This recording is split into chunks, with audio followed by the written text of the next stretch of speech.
I said, well, it's a bit different, isn't it? Doing drama. Will I be able to do it? And he said, Becky, it's exactly the same. You're still on set. You've still got all the same problems. You're still telling a story. I know you worked with Jessie before on Peep Show. You worked on Veep. You directed a award-winning episode of Veep, I know. How did you get involved in Succession? Oh, well, I guess really my connection with Jessie through Peep Show. But then it's funny how things work out, because Veep, I'd worked with Armando years ago before I was directing. So he was obviously aware of me, but Veep came about through an email from Simon Blackwell, who also wrote on Peep Show, and just said, he's doing this show for HBO, do you fancy doing it? Not really much of a brainer. So I guess it's one of those things where you end up just working, hopefully, in the same circle of people. And, you know, I don't think, Jessie can correct me, but I don't think maybe I would have gone straight from Peep Show to Succession.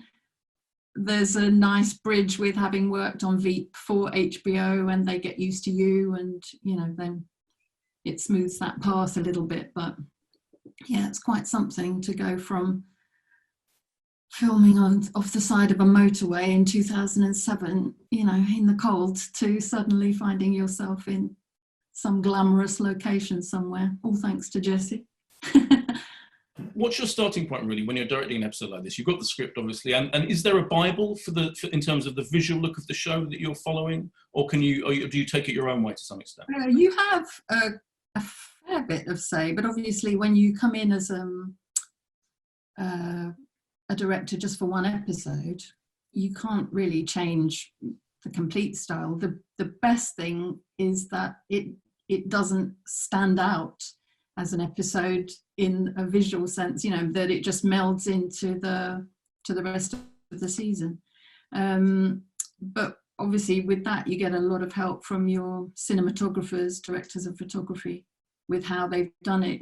I mean, it's a weird thing to direct episodic, because obviously in the UK quite often you're doing the whole season. So it's quite a skill just to drop yourself into a huge juggernaut production that's all been up and running and everyone's worked on episodes, and then you come in and you've got to sort of, you know, not ruffle too many feathers. But I mean, you do have some say. There's a kind of shooting style that you definitely notice in the pilot, which is a lot of little zooms in on camera during scenes, and it's very effective at getting a kind of pace and an energy and its own kind of drama. Sort of, you can punch up scenes. Now, weirdly, although I love it if it suits a scene, it wouldn't be my choice to do that for everything, because I think actually sometimes you then become too aware of it and it distracts from the drama. So I basically I came in and just looked scene by scene. How do I want to tell the story of that scene? What's important? Is there a pace to it? You know, in my episode, I had a long lunch scene with Shiv and Rhea that definitely needed to just settle. So we were very still with that. We just did a few tracks in, but basically held the frame, and just so that you can concentrate on performance. Then another scene when they're back in the UK, but they are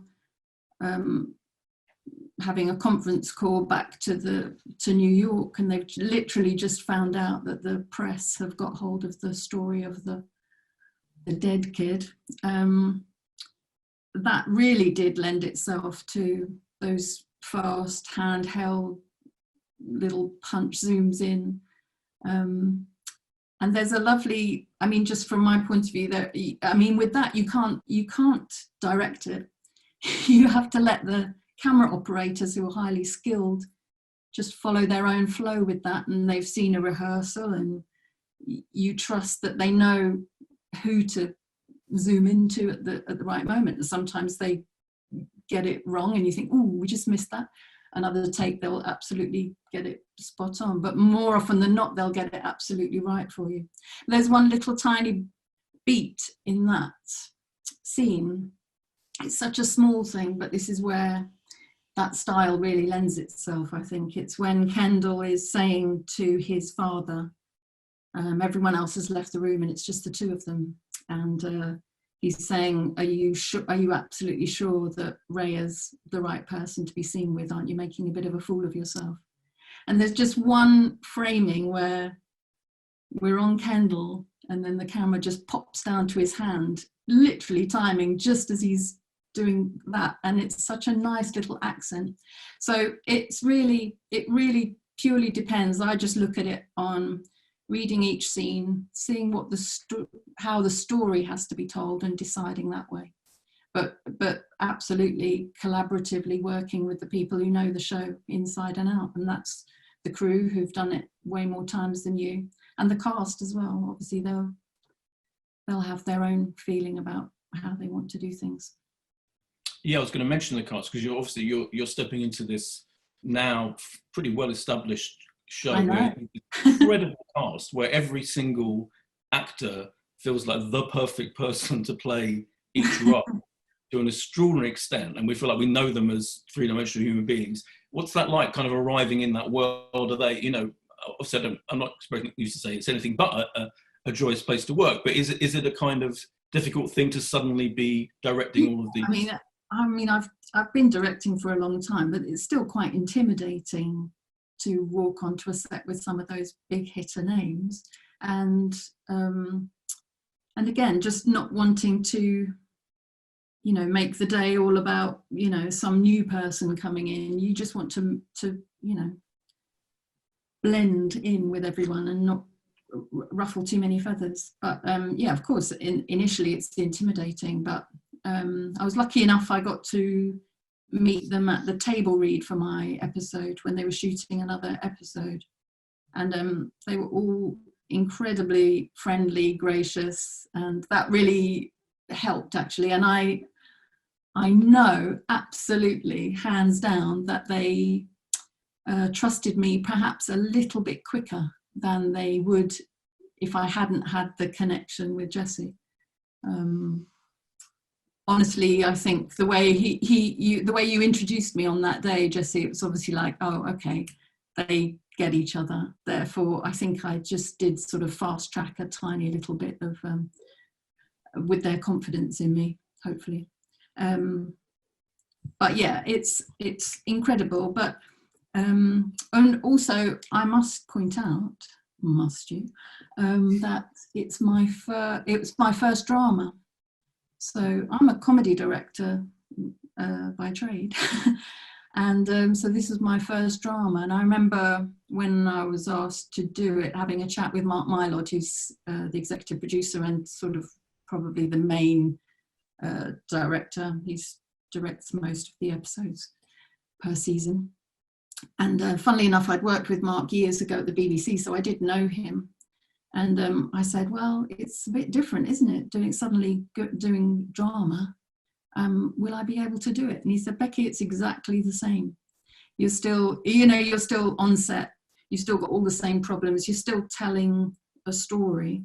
And he's absolutely right. It was the same, apart from the fact that there were moments when I realised how lucky I was that I was watching a monitor and I was able to just enjoy performances, you know, that are off the scale without looking for jokes and gags, and did that joke work, and do I need this shot to make that work better?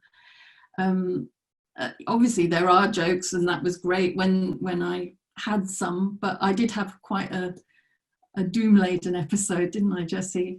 I remember Mark telling me, he said, oh, your episode, he said, all I can tell you at the moment is that it's it's quite an emotive one, because it's the first time Kendall goes back to visit the house of the boy he killed. And so I didn't know anything beyond that, but of course that's sort of quite exciting that you get something, you know, so dramatic. And but even that causes anxiety, because you think, well, I have to get the tone of that right. The ending of season 1, you know, when all that kicks off, and that amazing scene with Brian and Jeremy at the end, you think, well, I can't stuff that up, you know, that dynamic. And I mean that we were trapped in a very tiny house, which is very unlike Succession. And Jeremy, I must say, was, you know, he's incredible. We decided that day to stay, I mean, not only practically because we were in a small space, but we kept the camera very much focused. We either walked in right behind his head, or we were right under his face that's when he sat at that kitchen table, to sort of try and get the idea of him, you know, sort of like in a suffocating space. And he's a method actor, and he did it several times, but my God, some of the touches he put in, you know, the one I mentioned to people was like, I just think was a magic touch that he gave to it. There was no direction. You can't really give him he doesn't want information before a scene. He doesn't want to know where you want him to sit. He follows his own spin with it. Was the little wiping of the glass with the dirty dishcloth. He just did that on a take himself. But it's a magic, you know, it says so much. It says so much about the character, you know, trying to offer up. It's almost like that's his pathetic little apologies. Well, at least I've killed your son, but at least I can wipe your glass.